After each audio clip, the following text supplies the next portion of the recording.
You ever hear someone say, "Sorry, I can't. I've got practice tomorrow"? You probably shrugged it off. But let me tell you what that really means. That's not just an excuse. That's the sound of someone choosing greatness, choosing mastery over the moment. When I was 23, I played guitar in a dive bar band that made about $400 a weekend, split 6 ways. Not glamorous, but I treated every day like I was prepping to play Madison Square Garden. I had this rule: no fun before the work is done. No Netflix, no late-night drinks, no spontaneous road trips until I'd done what needed doing. Now I coach Olympic hopefuls and elite artists. And I'll tell you what separates the best from the rest.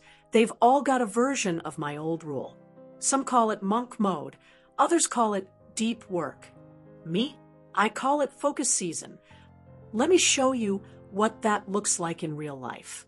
For example, the chef who never ate out. My friend Jenna's a Michelin-starred chef now. But for 5 years, she didn't step foot in a restaurant that wasn't hers. She told me, if I've got time to eat someone else's food, I've got time to refine my own. She wasn't trying to be rude or snobby. She was just in build mode. She'd work until 2 a.m. perfecting a sauce reduction that 98% of diners would never consciously notice. But that's the 2% difference between good and unforgettable. Again, there's the kid with a paintbrush. There was this 17-year-old named Tyrell who lived in a rough part of Cleveland. He wanted to be a comic book artist. While other kids were partying, he was sketching with a broken pencil on lined notebook paper. One day, he turned down an invitation to prom just to finish his portfolio. People called him weird. 2 years later, he landed a Marvel internship. The same classmates who clowned him are now reposting his art on Instagram. Funny how that works. Here's what people don't tell you. The better you get, the harder it is to stay focused. Success is noisy. Once you hit a certain level, the world wants your time, interviews, lunches, let's catch up coffee meetings. That's why the real pros are the ones who get better at saying no, not yes. Saying not now is a secret weapon. Saying no is not being rude. When someone asks me to hang out on a Wednesday, I don't say, "I'm too busy." I say, "I'm in season." That shuts it down without making it personal. You're not rejecting people. You're protecting the vision. It is important to know that the best want pressure. Here's another hard truth. If you want to be great, you better love criticism. I worked with a fashion designer named Keiko on her team. She has this rule: silence equals sabotage. If you sit in a design meeting and don't speak up, you're holding back growth. She told me, "I don't need people to like me. I need them to help me win." That kind of leadership is rare. But you know what's even rarer?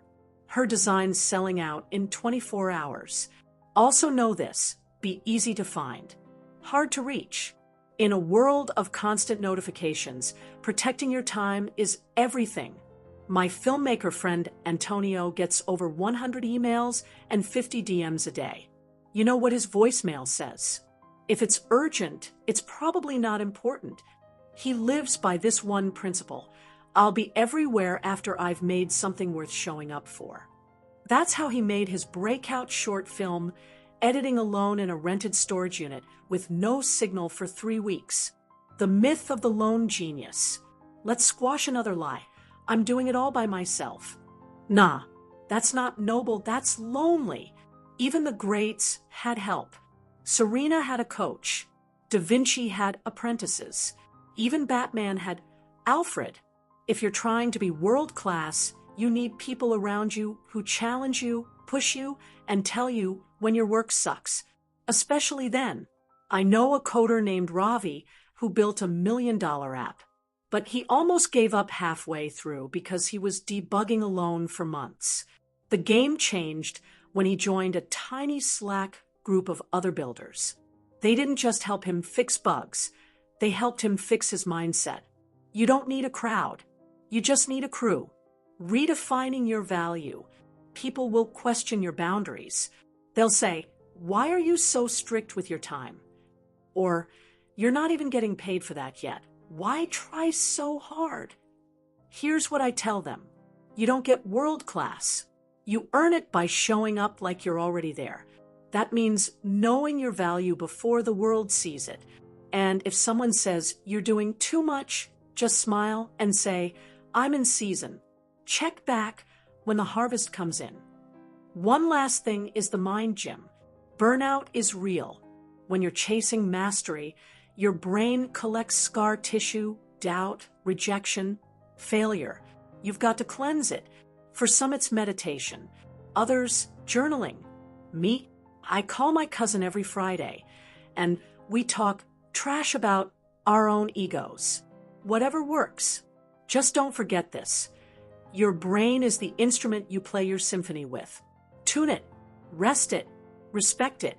My final thought is the power of the long yes. Every time you say no to a distraction, you're saying yes to your future. Every skipped party, every early night, every moment you chose work over hype, those are coins in the vault of your destiny. They don't seem like much in the moment, but 5 years from now, they cash out big. So if you're chasing world class, stay in season, protect your time, train your mind, and when the world asks where you've been, just say, "Building something worth showing up for." Want a version of this that's more tailored to a specific profession or theme, like music, sports, coding, entrepreneurship? Let me know and I'll spin it your way. Like this video if you enjoyed it, and don't forget to subscribe to my channel for more videos. This is Dr. Phoebe's Masterclass, where I share life and wealth experiences.